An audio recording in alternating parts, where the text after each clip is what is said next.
Bonjour tout le monde, bienvenue à cette nouvelle capsule sur les négociations pétrolières.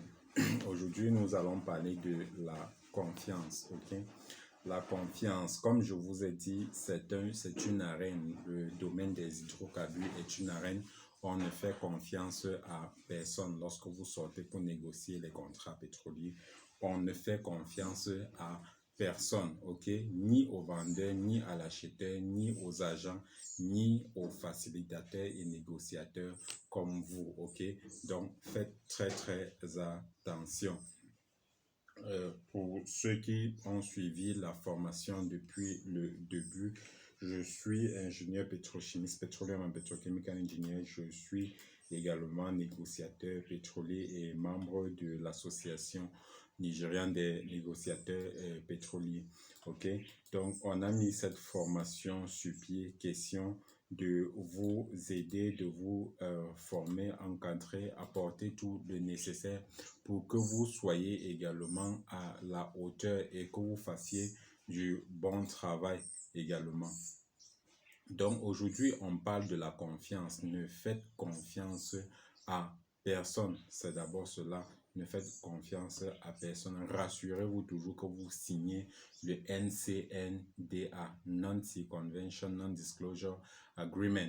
Nous avons longuement épilogué et parlé là-dessus. C'est un document très important. Rassurez-vous que ce document est inclus dans le contrat et qu'il est signé par les deux parties, ok? Sinon, vous n'allez peut-être pas toucher votre commission ou toucher votre salaire à la fin de la transaction, ok? Ne divulguez pas les informations, ok? Déjà que Non-Circumvention, Non-Disclosure Agreement, cela le dit aussi, pas de divulgation d'informations. Lorsque vous tenez des informations, surtout dans le domaine pétrolier, le domaine des hydrocarbures, ne partagez pas les informations personnelles des gens parce que cela vous retombera dessus. Le premier risque est que vous serez simplement mis de côté.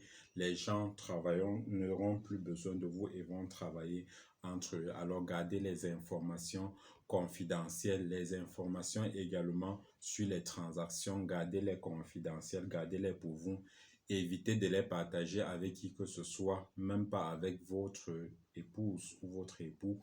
Donc, gardez-les pour vous. On ne les partage pas ces informations. Parce qu'il n'y a pas de confiance dans ce domaine, il n'est pas question que vous fassiez des erreurs. Je vous ai dit, une fois que vous avez décidé de mettre pied dans ce domaine, alors tout simplement, mettez votre confiance dans votre sac et jetez votre sac au fond du lit. Vous n'en aurez pas besoin, vous n'en aurez jamais besoin. Ne venez pas en business chercher l'affection et l'amour. Là, c'est chez vous que vous devez avoir cela. Ici, on parle de business. Ici, on parle d'hydrocarbures. Et vous savez que en raison des hydrocarbures, les guerres se sont faites et continuent dans le monde. À ce titre, ne partagez pas les informations. Ok? Ne divulguez pas les informations sur l'identité des personnes, ok? Faites très attention. Gardez les contacts personnels, gardez-les pour vous parce que vous en aurez besoin et tout doit passer par vous. Une fois que vous les divulguez, alors ils iront travailler entre eux. Le deuxième danger, lorsque vous divulguez les informations, parfois vous exposez certaines personnes ou certaines transactions à la piraterie maritime. Et à ce moment, croyez-moi, on risque de vous faire la peau si on se rend compte que c'est par vous qui a eu fuite d'informations, ok? Donc, faites très attention, soyez assez discret lorsque vous êtes dans ce domaine, ok? Quelqu'un doit peut-être gagner votre confiance, mais pas aujourd'hui, pas dès la première transaction, la deuxième ou la troisième, pendant des années avant que quelqu'un peut gagner votre confiance, ok? Gardez tous les contacts, comme j'ai dit, gardez les contacts personnels, gardez les secrets, ok? Deuxième point, comment identifier les blagueurs et tous les red flags, comme on dit en anglais, ok? Comment identifier toutes ces personnes et tous les arnaqueurs du domaine? C'est une technique, ok? Une petite technique que je donne. Je vais peut-être la prendre dans une petite capsule à elle seule, ok? Déjà, la première des choses, vous devez savoir, surtout lorsque vous travaillez dans une procédure de TTT, ok? Temps to temps takeover ou temps to temps transfer, ok?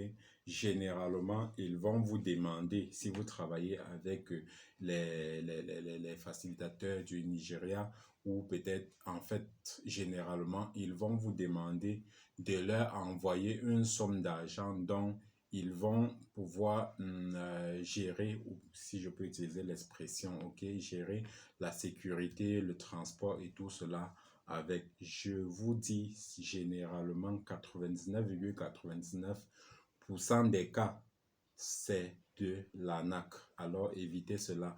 Et si jamais vous pensez aller sur des bases de revenus sur investissement, il est mieux de contacter un cabinet de déposer de l'argent à un intermédiaire plutôt qu'à la personne directement.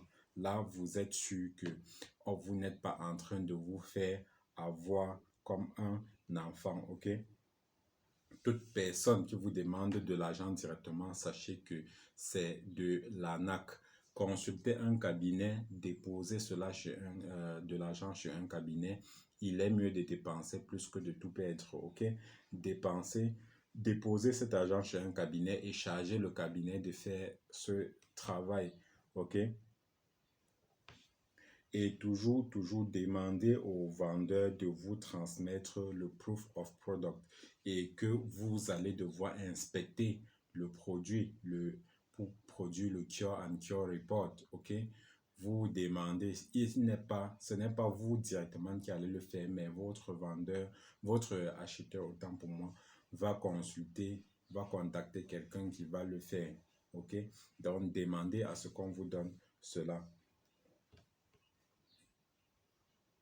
Et aussi demander qu'on vous donne les BG et tous les documents bancaires, les banques garanties, les documentary letter of credit et tout ce qu'on vous a dit tout à l'heure. Demandez qu'on vous présente tout cela. Demandez qu'on approuve de l'authenticité de ces documents pour ne pas vous faire avoir. OK? Donc, rapidement, ici, on vous a donné quelques astuces dans le domaine des hydrocarbures et faites très attention, soyez prudents.